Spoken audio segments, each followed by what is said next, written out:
আসসালামু আলাইকুম রহমতুল্লাহি ওবরকাতুহ।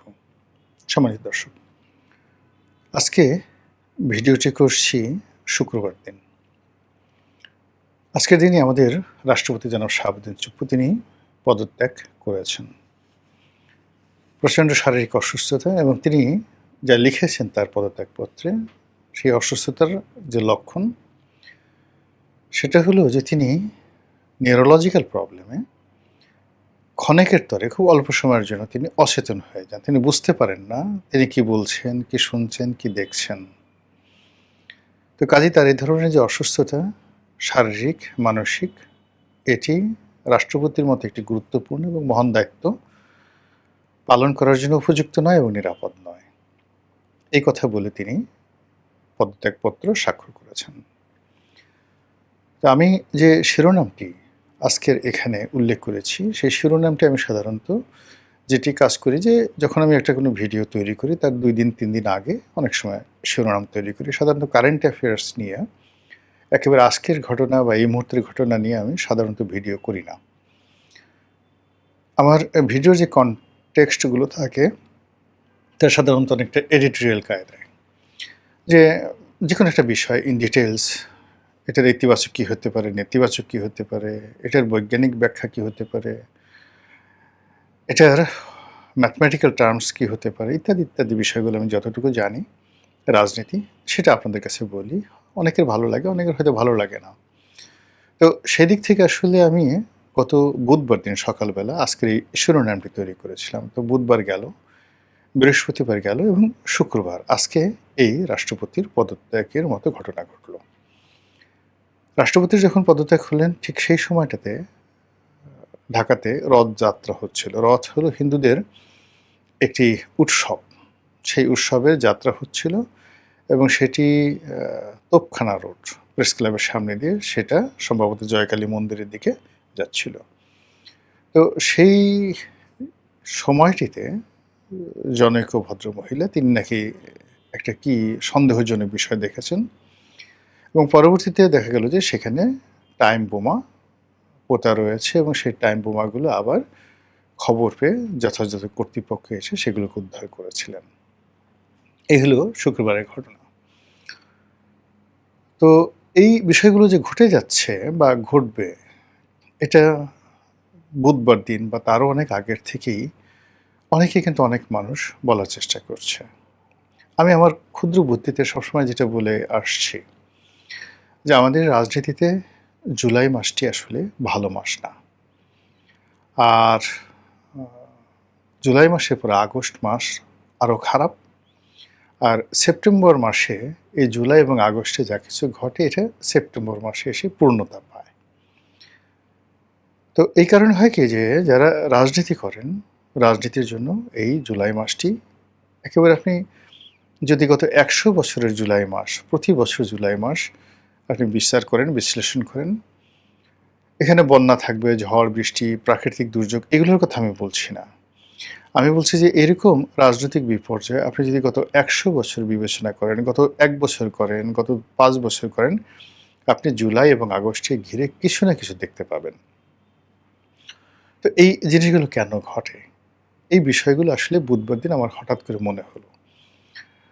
এজন্য এই শিরোনামটা দিয়েছি।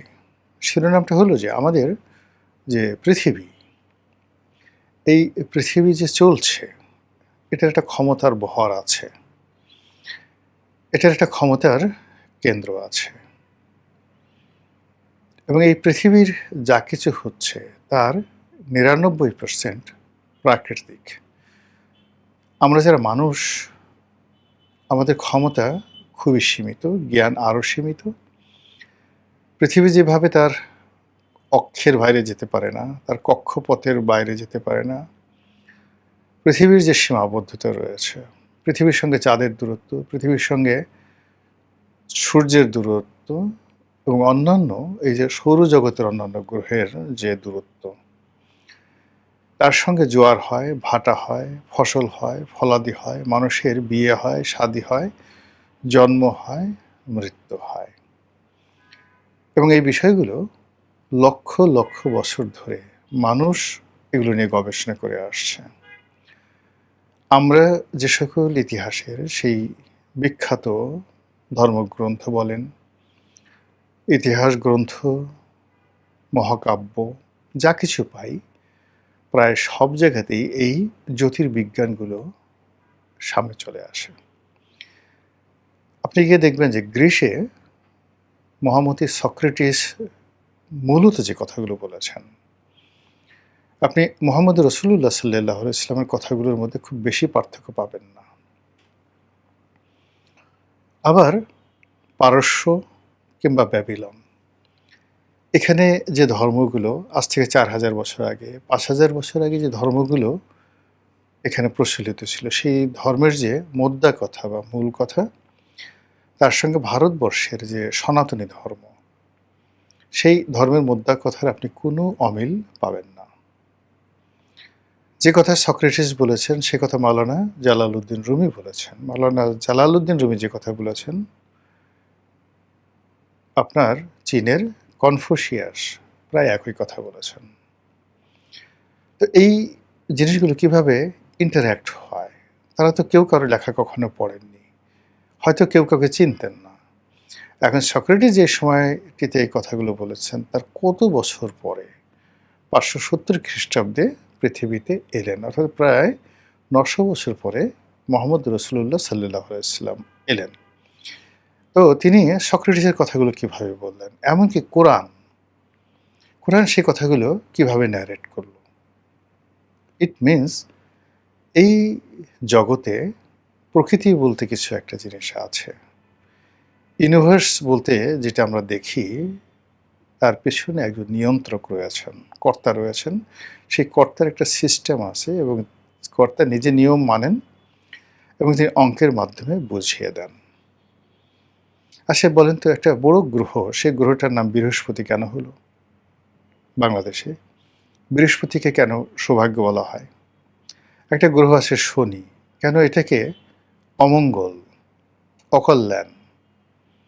এই অমঙ্গল এবং অকল্যাণের প্রতীকরূপে কেন এই শনির যে দশা বা শনি নামক যে গ্রহটি, এটিকে কেন মানুষ বলে আসছে একেবারে অনাদিকাল থেকে? আবার শনির অনেকগুলো চাঁদ আছে, যেমন আমাদের পৃথিবীর চাঁদ আছে, শনির এরকম একটা চাঁদ আছে, সেই চাঁদটির নাম টাইটান। তো সেই টাইটানকে নিয়ে এই পৃথিবীতে বহু ঘটনা ঘটে। অনেক দেবতার নাম, টাইটান নামক দেবতার নাম আছে। টাইটান নিয়ে এই যেমন আমাদের ভারতে একটা ঘড়ি কোম্পানি, তারা টাইটান করেছে। তো সেই শনির যে চাঁদ টাইটান, তার ক্ষমতা, তার দম্ভ, তার সব কিছু মিলিয়ে আপনি এই যে টাইটানটাকে নিয়ে আমরা কেন পৃথিবীতে এত মাতামাতি করছি, টেকনাফ থেকে তেঁতুলিয়া, একেবারে ভারতে বিন্ধ্য পর্বত থেকে শুরু করে আল্পস পর্বতমালা, আল্পস থেকে শুরু করে আবার ইরানের জাগ্রস পর্বতমালা, সেখান থেকে আবার যদি আপনি চলে যান কিলিমাঞ্জারো পর্বতমালাতে, কেন বারবার টাইটান চলে আসছে? আমরা যাকে সরস্বতী বলি বা গঙ্গোত্রী হিমবাহের গঙ্গা বলি, যমুনা বলি, ঘুরে ফিরে কেন একই কাহিনী প্রকৃতিতে আসছে? এই কারণে এই যে জুলাই মাস, এই জুলাই মাসকে কেন্দ্র করে বাংলাদেশে শনির দশা, এবং এই শনির দশার সাথে সাথে আবার শনির যে চাঁদ, সেই চাঁদের অভ্যুদয় অর্থাৎ টাইটানের অভ্যুদয় এই বাংলাদেশে ঘটে, প্রতি বছর ঘটে। এই সময়টিতে মানুষের মন অস্থির হয়ে যায়, সন্দেহ বেড়ে যায়, হতাশা তৈরি হয়ে যায়। এবং এরকম সময় যখন আসে, তখন সাধারণত সবগুলো ধর্মেই বলা আছে, যখন এরকম অকল্যাণ চারিদিকে দেখা যায়, তখন দরজা বন্ধ করে রাখো, বাইরে ঘোরাফেরা করো না, চুপচাপ নিজের কর্মে নিজের পরিবারের সঙ্গে থাকো। এটাই কল্যাণ। যত মানুষের সাথে চলবে, যত বেশি কাজ করতে যাইবে, তত বেশি ভুল হবে। আপনি দেখুন তো, এই জুলাই মাসটি বা এই শনির দশা বা টাইটান, এই জামাতের যে এমপি সাহেব, তার কথা একটু চিন্তা করেন। তার প্রেয়সী সেই কিশোরী বধূর কথা চিন্তা করেন। এরপর এই মাসে যেভাবে বিএনপি এবং জামাতের আরও বহু নেতার একান্ত ব্যক্তিগত ভিডিও, অডিও, অশ্লীল ছবি যেভাবে আসছে, এটা তো আরও ৩ মাস আগে আসতে পারত। কেন সবকিছু জুলাই মাসে আসতে হবে? তো জুলাই মাসে যদি এই অবস্থা, আগস্ট মাসে কী হবে আপনি বোঝার চেষ্টা করেন। আচ্ছা, শাহাবুদ্দিন চুপ্পু পদত্যাগ করবেন, এটা তো গত মাসে তিনি করতে পারতেন, মে মাসে করতে পারতেন, জুনে করতে পারতেন, বা তিনি সেপ্টেম্বর মাসে করতে পারতেন। কেন তাকে এই জুলাই মাসে তাকে এই কাজটা করতে হবে বা তাকে করতে বাধ্য করা হবে? এই যে বিষয়গুলো, এই বিষয়গুলো হলো আপনার একটা শনির দশা। সেই শনির দশা আমাদেরকে পেয়ে বসেছে। আমাদের যারা আলেম আছেন, উলামা আছেন, যারা এই চর্চাগুলো করেন, ইসলামের বড় বড় ইমাম আল রাজির মতো তাফসীর কারক, তারাও মূলত জ্যোতির্বিজ্ঞান চর্চা করতেন। ইবনে সিনা, জাবির আল হায়ান, এরকম বড় বড় স্কলার যারা ছিলেন, তারা ম্যাথমেটিক্স, জ্যামিতি এবং জ্যোতির্বিজ্ঞান, ইভেন আমাদের ভারতবর্ষে যে সকল মহান অলি আল্লাহ গাউস কুতুব ছিলেন, এমনকি অষ্টাদশ শতাব্দীর যারা গাউস কুতুব, তারা সবাই কিন্তু এই জ্যোতির্বিজ্ঞান চর্চা করতেন।